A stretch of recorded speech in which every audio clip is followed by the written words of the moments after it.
Earlier today, Donald Trump spoke with reporters on Air Force One and gave some genuinely unhinged and disturbing answers to perfectly reasonable questions about the economy and emergency war powers, and whether Trump would comply with future court orders given that he has been repeatedly violating them.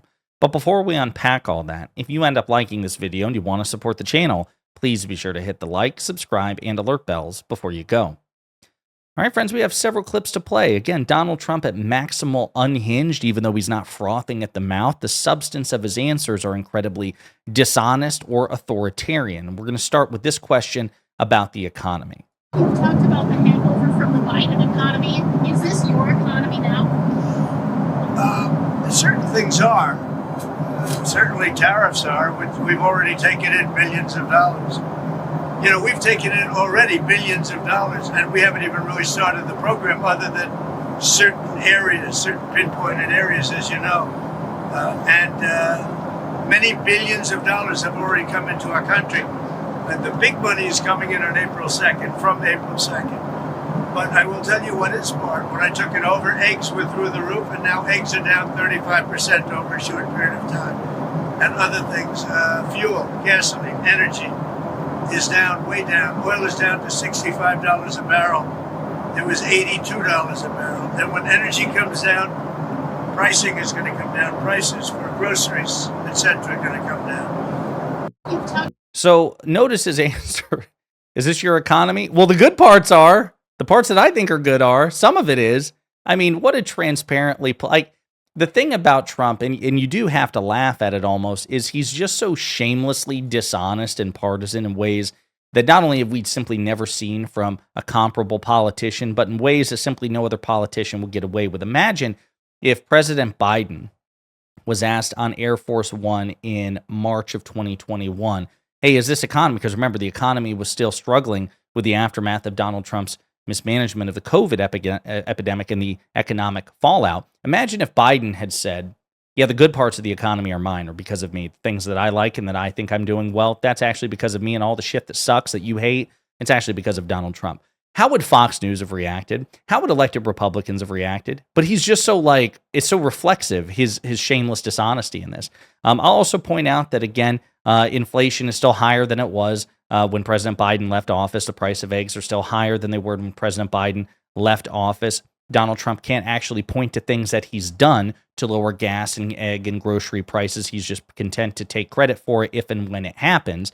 And as you know, the tariff policy is disastrous. It's even negatively affecting Tesla. The cost for tariffs will be passed on to consumers. That's why consumer confidence is at an all-time low, or rather, I should say, a recent history low. And that's why Donald Trump's polling on the economy is so disastrous as well. So again, just incredibly dishonest. He mentioned the April 2nd situation. So here's another clip about what's going to happen April 2nd.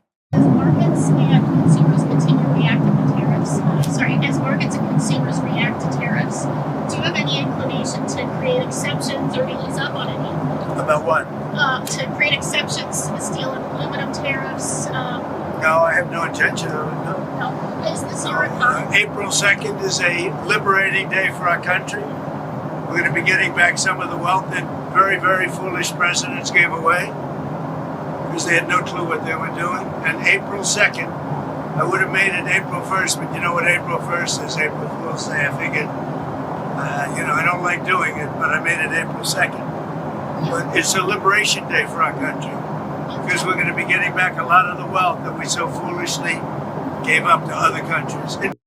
So April 2nd is the day that Donald Trump is declaring implementing his reciprocal tariffs, the idea that if any country on earth has a tariff against the United States, Donald Trump will reciprocate, again, effectively triggering a potential trade war with virtually every country on earth, or at least however many have tariffs against the United States. Again, I want to remind you that even conservative economists, from people who love Donald Trump and want Trump to succeed, are highly criticizing this policy. You have Fox News economists and Fox News analysts who are freaked out about not only his proposal of tariffs, but how he's implementing them. It has not and will not deliver the results he's talking about. Tariffs can be used, they can be employed surgically against specific sectors of industry, against specific nations for national security purposes, or to rebalance a lopsided asymmetric trade situation.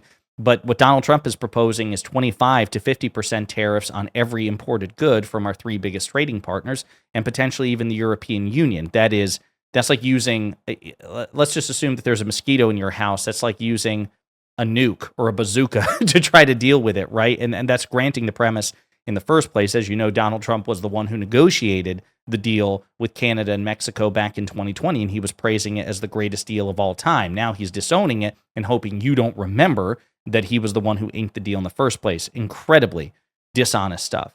So here Trump is asked about his declaration of war powers, an ancient 18th century, I guess 19th century war powers doctrine, which he is attempting to use to facilitate his mass deportation program. There's been some criticism that the Alien Enemies Act has only been invoked 3 other times. They were all during times of war. Do you feel that you're using it appropriately right now? Well, this is a time of war because Biden allowed millions of people, many of them criminals, many of them at the highest level. They emptied jails out. Other nations emptied their jails into the United States. That's an invasion. And these are criminals, many, many criminals, murderers, drug dealers at the highest level, drug lords, people from mental institutions. That's an invasion. They invaded our country. So this isn't, in that sense, this is war. In many respects, it's more dangerous than war because, in war they have uniforms. You know who you're shooting at. You know who you're going after. These are people that came out, they're walking our streets. We have thousands of murderers. There's been some... So, yeah, Donald Trump, of course, is referring to, again, this war power situation, which he hopes will give him extraordinary discretion to potentially even violate the law. As you may have heard, we did a video about it yesterday. Trump actually knowingly defied, I was going to pull up the article here, the court order about his deportation. And let me pull it up here. I mean, it's a staggering thing. So, let me pull it up here. So how the White House ignored a judge's order to turn back deportation flights. And what's interesting is they try to talk out of both sides of their mouth. So at one point they're like, hey, listen, we didn't intentionally defy this order. It was, they didn't set to actually defy the court order. Quote, we wanted them on the ground first before a judge could get the case, but this is how it worked out. They didn't set out to defy the order. But then they actually said, well, it was over international waters, so the judge's orders don't apply, right? And the idea was, they were using this war powers notion to deport hundreds of Salvadorian migrants back to El Salvador. And when the judge found out that the planes were taken off, he was like, turn them around. We're putting a shutdown on this. We're blocking this. We have to have a hearing on it.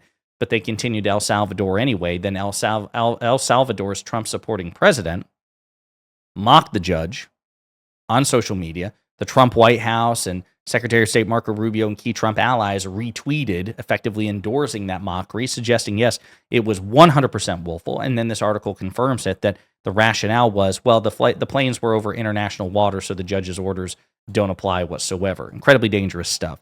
And if you thought that was bad, then Trump was asked about another court order that he received and how he'd respond to it. Do you plan to comply with the judge's order regarding rehiring the federal workers?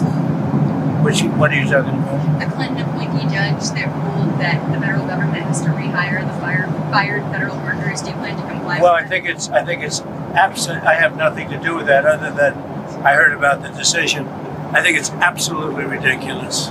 Real quick, what's interesting is he didn't know what she was talking about. I don't know what you're talking about. And then she says, again, she effectively repeats herself and is like, oh, I've heard of that decision. Well, it doesn't sound like you did. But anyway, we'll continue. Absolutely. It's a judge that's putting himself in the position of the President of the United States, who was elected by close to 80 million votes. And you have that. You're having more and more of that. It's a very dangerous thing for our country. And I would suspect that we're going to have to get a decision from the Supreme Court. But that's a very dangerous decision for our country. So note how he says he's not going to, because here's the reality. If Trump doesn't like this court order, he is entitled, he has the legal right to appeal to the Supreme Court or appeal to the appellate court and then ultimately the Supreme Court. He has every right to do that. And the 6-3 conservative supermajority on the Supreme Court may rule in his favor, right? If I were a betting man, I would assume they would. But the notion is that when a judge gives you an order and you want to appeal it, you're still obligated to comply with the order. You can't defy the order as you appeal it. And so that's really what the question was. Not will you appeal? I have no doubt that you will, but will you comply with the order as you seek to appeal? And Trump did not confirm that he would. And quite frankly, why would he, right? He's already shown more than once, and he's only been in office for 2 months, that he's willing to defy court orders, right? As seemingly with just brazen response. And again, imagine if a Democratic president, imagine if President Biden, for example, on student loans, everyone says, oh, Joe Biden ignored the Supreme Court on student loans. That's bullshit. That's not true. That's a lie. Anybody who tells you that is either stupid or ignorant or a liar, or perhaps some combination thereof. But when President Biden announced his initial fairly robust student loan forgiveness program, I think it was up to $10,000 for Pell Grant recipients, if I'm not mistaken. It was challenged. The Supreme Court struck it down it was the Mohila case. Total bullshit case, in my estimation. I mean, they literally like, well, when the text says that you can waive, a payment or waive a loan, they don't mean waive. They mean like you can kind of nibble around the edges, but you can't like waive it, because waive means to just erase, right? That doesn't mean wave here. It's like a different time. It's like an ocean wave. I mean, again, total bullshit logic by conservative activist judges.